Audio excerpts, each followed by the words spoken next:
karena dia lagi dipanggil bos kan, mungkin dia dipanggil bos. Kita kasih pisangnya. Oke, ya. Jadi ada 3 ya kira-kira yang sekarang kita mau ini ya, lihat ya. Ya kita monitor beberapa ya. Ya. Memang pertama yang kayak kita masih running di dalam ya, ini ada Tao ya, Bitensor ya. Price wise Di back sama Barry Silbert juga ya. Ini porto paling gede ya, Grayscale AI. Nah, jadi Tao itu adalah backs yang paling dominan ya, paling dominan di dalam bobot ya, Grayscale AI investment. Dia ada di 30% plus 1 bulanan lagi. Ya. Tao ini akan halving ya. Dalam artian kan ya dia altcoin yang punya mekanisme ya untuk proof of work, dan ya sama seperti Bitcoin ya tesisnya. Kita juga melihat ya di sini tuh buyback yang sangat strong ya. Jadi ini menunjukkan apa? Dia ada demand. Beberapa altcoin yang lain kalau kita lihat ya, contohnya Sui kemarin ya, dia konsolidasi terus dia drop segini, dia baliknya tuh segini ya. Tahu ini setelah kepukul ya dia langsung baliknya tuh ke sini. Nah, ini show apa ya? Ini show strength di market. Nah, ini yang terjadi ya. Kita prefer untuk tidak bid ini ya. Karena apa? Karena ini menunjukkan apa? Ya, ini dia nggak ada order yang beli di sini.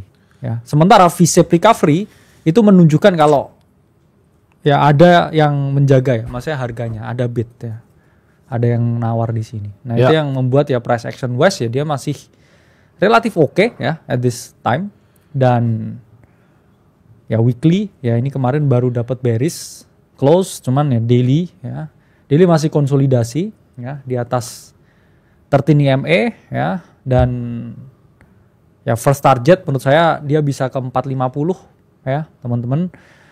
Ya mungkin bisa disesuaikan ya dengan ya kita ngomong lah 3% ya dari keseluruhan portofolio ya, untuk lihat ya potensi swing dari Tao, karena ya saya tahu ini a little bit overcrowded trade. Yes.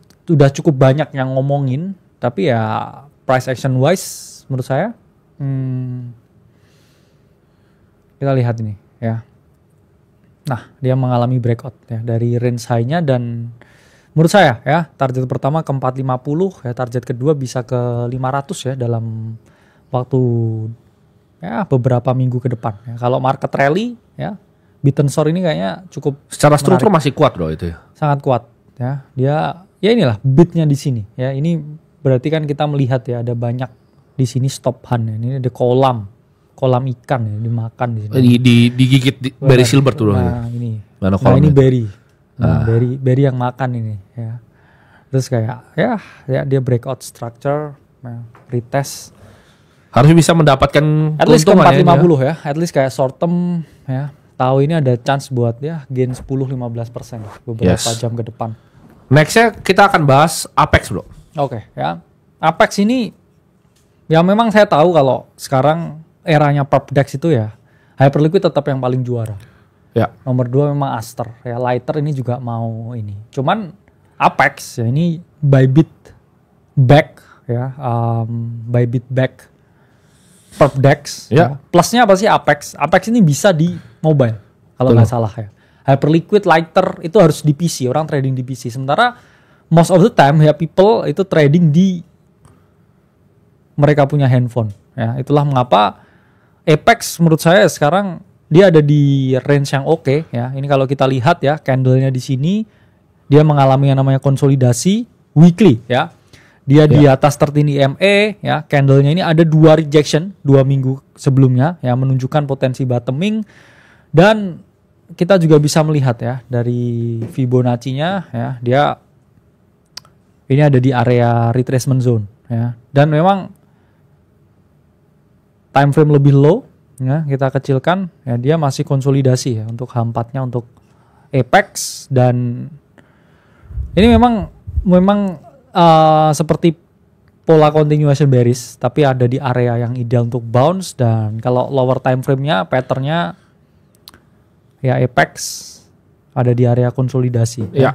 Dengan ya potensi mungkin breakout ke 1,5 ya untuk target pertama. Itu untuk Apex. Dan secara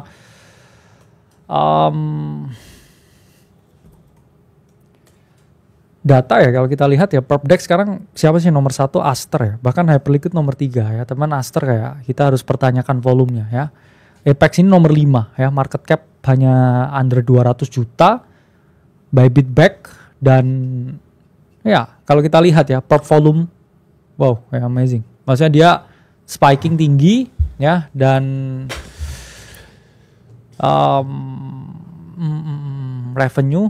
revenue-nya juga naik ya. Jadi ini cukup menarik ya untuk diperhatikan untuk Apex ini. Ya, sebelum kita membahas token yang terakhir, kita pengen tanya dulu bro ke teman-teman. Ini di sini kan banyak yang mungkin baru 3 minggu atau 2 minggu di Aceh. So far gimana ya belajar kalian? Apakah teman-teman ini bisa menghasilkan uang lebih dari trading atau enggak? Atau sebenarnya trading tuh kan ada yang bilang bro, trading tuh cuma judi ya kan?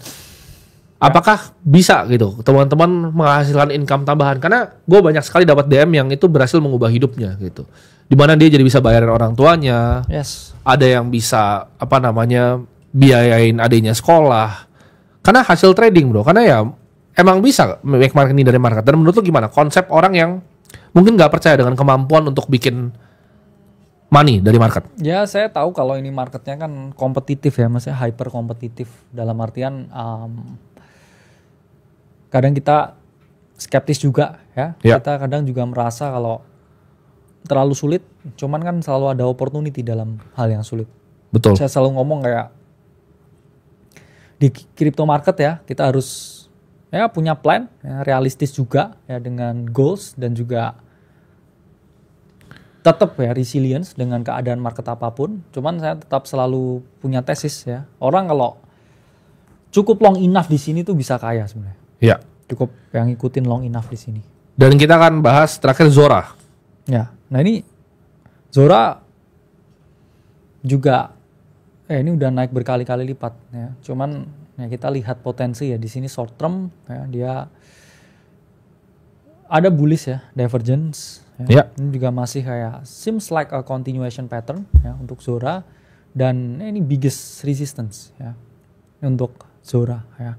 Dan kita lihat ya stokastiknya dia crossing ya dari area bawah, dari area low.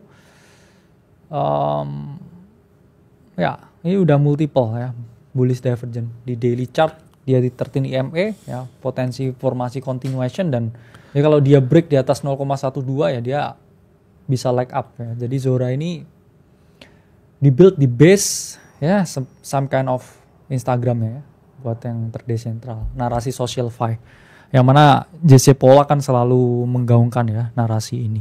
Dan nah ini cukup menarik juga untuk diperhatikan. Ya. Nah teman-teman jangan lupa ya, per nanti akhir Oktober harganya akan naik untuk Aceh. Jadi buatannya yang belum bisa gabung gimana ya, kalian ternyata nggak bisa gabung bulan depan. Dan di November tanggal 1 kita akan buka pendaftaran untuk datang ke Aceh Summit ya. Nanti beberapa speaker kita baru announce nanti mungkin hamin 1 minggu ya. Yang akan ngobrol di sana bareng kita juga. Ada member-member juga, seru, kalian nanti bisa ngobrol bareng, berdiskusi bareng, ketemu orang-orang yang sama ingin berkembang. Dengan passion yang sama ya. Dengan passion yang sama ya, itu kita disatukan oleh kripto karena kita percaya bahwa industri ini akan mengubah masa depan. Jadi sampai jumpa semua, jangan sampai ketinggalan ya. Dan silakan bergabung, untuk kalian tinggal klik di atas untuk masuk ke website Aceh. Sampai jumpa di margin call selanjutnya.